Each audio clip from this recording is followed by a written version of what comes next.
নমস্কাৰ বন্ধু বান্ধৱীসকল, আশা কৰিছোঁ আপোনালোক সকলো ভালে আছে। তো আজি মই লৈ আহিছোঁ আপোনালোকৰ কাৰণে এটা গুৰুত্বপূৰ্ণ ভিডিঅ'টো হ'ল যে যিসকলৰ ৰেচন কাৰ্ড আছে আৰু গেছৰ চিলিণ্ডাৰ আছে তেওঁলোকৰ কাৰণে 5টাকৈ নতুন নিয়ম আহিছে।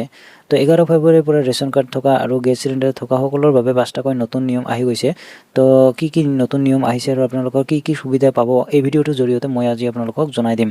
তো যদি আপোনালোকৰ গেছৰ চিলিণ্ডাৰ আছে আৰু ৰেচন কাৰ্ড আছে তো ভিডিঅ'টো অলপ স্কিপ নকৰাকৈ প্ৰথমৰ পৰা শেষলৈ চাই থাকিব। আৰু যদি ভিডিঅ'টো ভাল লাগি থাকে তো ভিডিঅ'টো লাইক এটা কৰি দিব। আৰু যদি মোৰ চেনেল নতুন হৈ আছে তো প্লিজ চেনেলটো সাবস্ক্ৰাইব কৰিবলৈ পাহৰি নাযাব এনেকুৱা ধৰণৰ ইনফৰমেটিভ ভিডিঅ'সমূহ খবৰ প্ৰথমত পাবৰ কাৰণে। তো আমি আহি পাইছোঁ মোবাইল স্ক্ৰীণত অহাৰ পাছত প্ৰথমত আপোনালোকে চাব পাৰিছে ব্ৰেকিং নিউজ লাইভ। তো 11 ফেব্रुआरी পৰা 11 फरवरी से राशन कार्ड और गैस सिलेंडर पर लागू होगी ये 5 नए नियम। 11 ফেব্ৰুৱাৰীৰ পৰা ৰেচন কাৰ্ডৰ আৰু গেছ চিলিণ্ডাৰৰ ক্ষেত্ৰত 5টাকৈ নতুন নিয়ম প্ৰযোজ্য হ'ব। তো 11 ফেব্ৰুৱাৰীৰ পিছত 5টা নতুন নিয়ম কি 5টা নতুন নিয়ম এইটো আমি আজিৰ এই ভিডিঅ'টোৰ জৰিয়তে আমি আলোচনা কৰিম। তো আপোনালোক দেখাই আছোঁ, লগতে আমি আলোচনা কৰিম।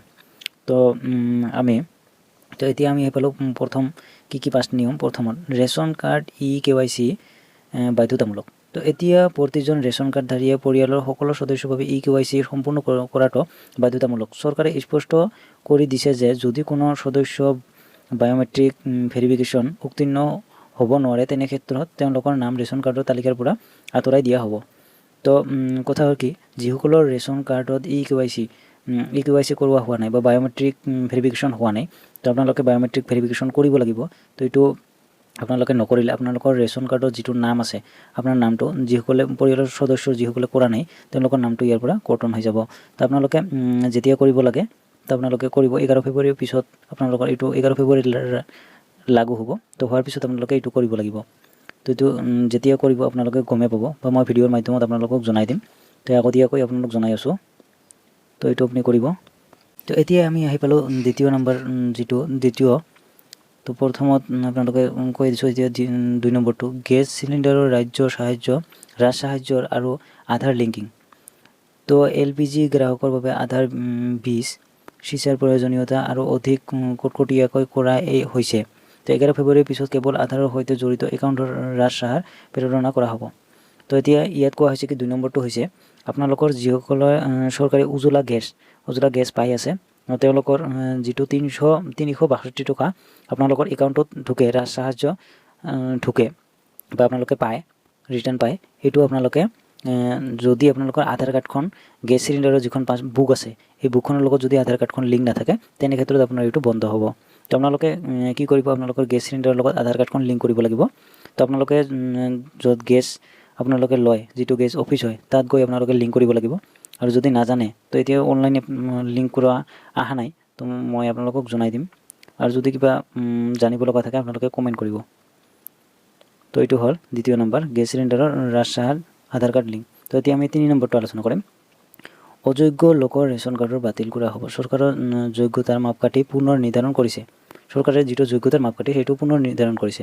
তো যদি কোনো ৰেচন কাৰ্ডধাৰী 4চকীয়া বাহন থাকে বা পৰিয়ালৰ কোনো সদস্য আয়কৰ দিয়ে বা চৰকাৰী চাকৰি কৰে তেনে ক্ষেত্ৰত কাৰ্ড বাতিল হ'ব পাৰে।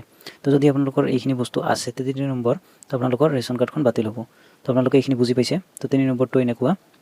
তো এতিয়া আমি আলোচনা কৰিম 4 নম্বৰটো। 4 নম্বৰটো হ'ল এক জাতি এক ৰেচন কাৰ্ডৰ সম্প্ৰসাৰণ। তো পৰ্বজিত শ্ৰমিক আৰু শ্ৰমিকৰ বাবে পৰ্টেবিলিটি আৰু সহজ কৰি তোলাৰ হৈছে। তো এতিয়া দেশৰ যি ঠাইতে নাথাকক কিয় 11 ফেব্ৰুৱাৰীৰ পিছত নতুনকৈ আপডেট কৰা মেচিন ব্যৱহাৰ কৰি যিকোনো ঠাইতে আপোনালোকে শ্বেয়াৰ সংগ্ৰহ কৰিব পাৰিব। তো আপোনালোকে যদি শ্ৰমিক হয় বা বাহিৰত থাকে কোনোবা আপোনালোকৰ ঘৰ য'তেই নহওক কিয় আপোনালোকে বেলেগ কোনোবাত থাকে বা কাম কৰে তো আপোনালোকে তাতে আপোনাৰ ৰেচন কাৰ্ডখন থাকিলে আপোনালোকে তাতে আপোনাৰ যিখিনি সামগ্ৰী পায় বা যিখিনি চৰকাৰী সুলভ মূল্যত পায় তো এইখিনি আপুনি তাতে ল'ব পাৰিব। যিকোনো ঠাইতে হওক আপোনালোকে তাৰ পৰা ল'ব পাৰিব 11 ফেব্ৰুৱাৰীৰ পিছৰ পৰা। তো এইটো 11 ফেব্ৰুৱাৰীত লাগু হ'ব। তো তাৰ পিছৰ পৰা আপোনালোকে এই কাৰ্ডখন য'তে লয় কিয় এই কাৰ্ডখন দেখুৱাই আপোনালোকে ল'ব পাৰিব। তো এইকেইটা নিয়ম আপোনালোকে ভালকৈ জানিব পাৰিছে। তো 11 ফেব্ৰুৱাৰীৰ পিছৰ পৰা এনেকুৱা এইকেইটা নিয়ম আপোনাৰ লাগু হ'ব। তো যদি ভিডিঅ'টো ভাল লাগিছে তো ভিডিঅ'টো লাইক কৰিব। আৰু যদি মোৰ চেনেলত কোনোবা নতুন হৈ আছে তো প্লিজ চেনেলটো ছাবস্ক্ৰাইব কৰিব এনেকুৱা ধৰণৰ ইনফৰমেটিভ ভিডিঅ'সমূহ সকলোৰে প্ৰথমত চাবৰ কাৰণে। তো আজিৰ ভিডিঅ'ত ইমানখিনিয়ে, লগ পাম নেক্সট ভিডিঅ'ত।